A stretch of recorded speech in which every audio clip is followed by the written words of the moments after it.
बेटी का बलिदान। सृष्टि मयंक से बहुत प्यार करती थी।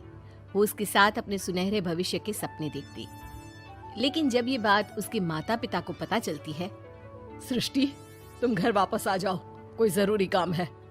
पर माँ, कल मेरा ऑफिस है, मुझे छुट्टियों के लिए अप्लाई करना होगा। नहीं नहीं, इतना वक्त नहीं है, बस तुम आ जाओ जल्दी से। सृष्टि घर आती है तो पहले से ही कुछ लोग घर में बैठे होते हैं। वो लोग सृष्टि को देखने आए होते हैं। उसी में एक लड़का भी होता है, साहिल। मुझे सृष्टि पसंद है, मैं शादी के लिए हाँ करता हूँ। लेकिन माँ, आप तो जानती है कि... अरे चुप, कुछ मत बोल। सभी सृष्टि को चुन्नी चढ़ाकर चले जाते हैं। माँ, मैं किसी और से प्यार करती हूँ। मयंक काफी पैसे वाले घर का लड़का है। आपको पता है, हमारे पूरे ऑफिस का मालिक भी वही है। माँ, वो मेरे बिना नहीं रह पाएगा। अरे पता है ना तेरी बब्बी मासी, उनकी बेटी की शादी अमेरिका में हुई। यहाँ हर किसी के घर में कोई ना कोई विदेश में है, तो तू भी बाहर ही जाएगी। साहिल ने इतनी लड़की रिजेक्ट की है।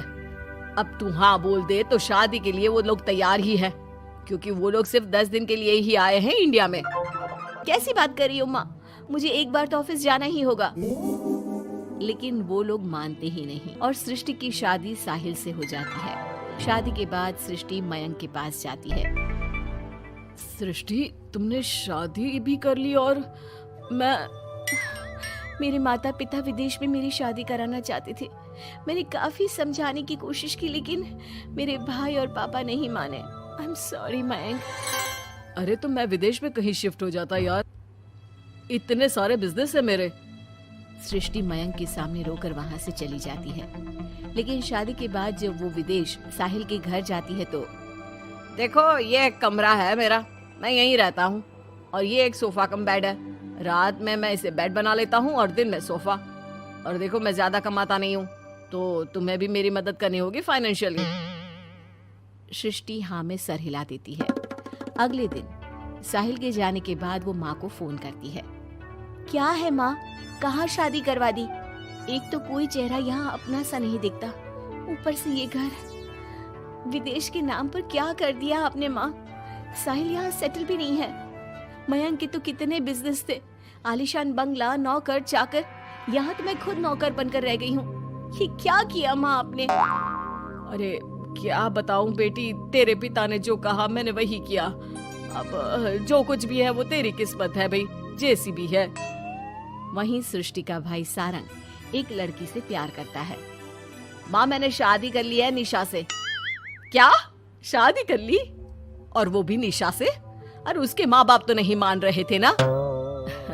भाग्य की है माँ, अब वो अपने घर में और मैं अपने घर में। और कैसी बात कर रहा है? उसके पिता तो बड़े कमिश्नर है, उठाकर जेल में डाल देंगे तुझे। तभी तो किया है पापा। और ऐसे कैसे डाल देंगे जेल में? लड़की उनकी भी बालिग है। अरे पर बेटा, वो लड़की ठीक नहीं है। देखो, किसी लड़के के बारे में ये बात मत बोलो। तुम्हारा लड़का ठीक है क्या? काश मैंने सृष्टि की शादी भी उसकी पसंद से की होती, तो आज मुझे इतना रोना तो ना आता। अरे माँ, तुम उसकी बात पर मत आया करो ना। विदेश में है, जहाँ लोग जाने के लिए मरते हैं। हाँ, लेकिन वेकिन छोड़ो और ये बताओ कि बहू को घर कैसे लाया जाए। सभी मिलजुल कर फैसला करते हैं कि वो लोग सारंग की बीवी यानी कि अपनी बहू के घर जाएंगे। सारंग, माँ और पिता वहाँ जाते हैं, जहाँ पर... बहन जी, अब तो बच्चों ने शादी कर ली है, तो आप लोगों का भी आशीर्वाद मिल जाता तो... पता चला हम लोगों को भी। देखिए, मुश्किल है कि हम उसे आप लोगों के घर भेजे। हैं? ऐसे कैसे मुश्किल है? और क्यों नहीं भेजेंगे?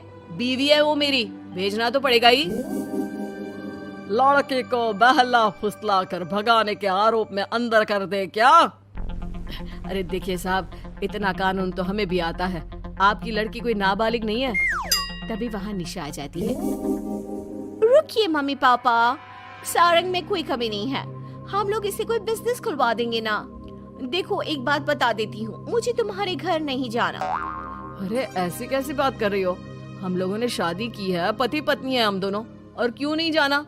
तो फिर शादी क्यों की? शादी इसलिए की क्योंकि तुम मुझे अच्छे लगे। लेकिन इतना बड़ा घर शान और शौकत छोड़कर तुम्हारे साथ आने के लिए मैं रेडी नहीं हूँ। एक तो तुम्हारा घर जिस मोहल्ले में है वो मोहल्ला बहुत खराब है, वहीं से शायद हमारी काम वाली भी आती है ना माँ? हाँ हाँ, इन्हीं लोगों के पीछे वाली गली से आती है कमला। देखो सारंग, पापा हम लोगों को आराम से पॉश कॉलोनी में फ्लैट दिला देंगे, काम भी शुरू करवा देंगे, तो तुम हम लोगों के साथ रहो। रही बात माँ पापा की तुम्हारे, तो रोका किसने है?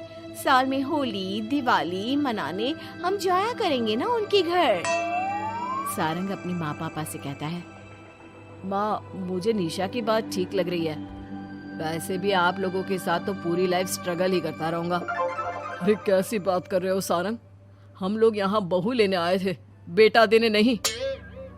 अब देखिए जो होना था वो तो हो गया, अब तो आप सारंग को यहीं छोड़ दीजिए और विदाई लीजिए। हाँ हाँ माँ, मैं अब यहीं रहूंगा, आप लोग जाओ, मैं अब उस मोहल्ले में नहीं आने वाला। सारंग के माता पिता वहां से चले जाते हैं। अब जब भी माँ सारंग को फोन करती तो या तो वो फोन काट देता या उठाता ही नहीं। एक बार सारंग के माता पिता काफी बीमार होते हैं कि तभी उन लोगों के पास सृष्टि का फोन आता है। कैसी हो माँ? तबीयत ठीक नहीं लग रही है, तुम्हें और पापा को कुछ हुआ है क्या? अरे बेटा 2 दिन हो गए हम लोग कमरे में बंद है, कोई डॉक्टर के पास ले जाने वाला तक नहीं है। हाँ माँ, मैंने सारंग को फोन किया था लेकिन उसने कहा। अरे वो तो बात तक नहीं करता, पैसे वाला हो गया है ना। रुको माँ, मैं कुछ करती हूँ, आप दोनों तैयार हो जाओ। थोड़ी ही देर में उन लोगों की डोरबेल बजती है। माँ दरवाजा खोलती है तो सामने एक हैंडसम सा लड़का लंबी कार लेकर खड़ा होता है। मयंक हो ना तुम बेटा? मयंक उन दोनों के पैर छूता है और डॉक्टर के पास ले जाता है। डॉक्टर, मैं आप लोगों को अंकल आंटी के घर का पता दे दूंगा, आप इन लोगों के घर हफ्ते में एक बार जाकर रूटीन चेकअप कराना। जी जी मयंक जी, जैसा आप कहें, आखिर ये अस्पताल आप ही का तो है। मयंक का रुतबा देखकर माँ बाप को अफसोस होता है कि क्यों उन लोगों ने विदेश के नाम पर बेटी को बाहर भेज दिया, लेकिन बेटी ने भी उनका मान रखा। चाहती तो निशा की तरह भागकर वो भी शादी कर सकती थी। क्या सोच रहे हैं आप लोग? चलिए मैं आप लोगों को घर छोड़ देता हूँ। और हाँ, मैं और सृष्टि आज भी अच्छे दोस्त हैं, तो आप लोगों को कोई भी समस्या हो तो फोन कर दीजिएगा।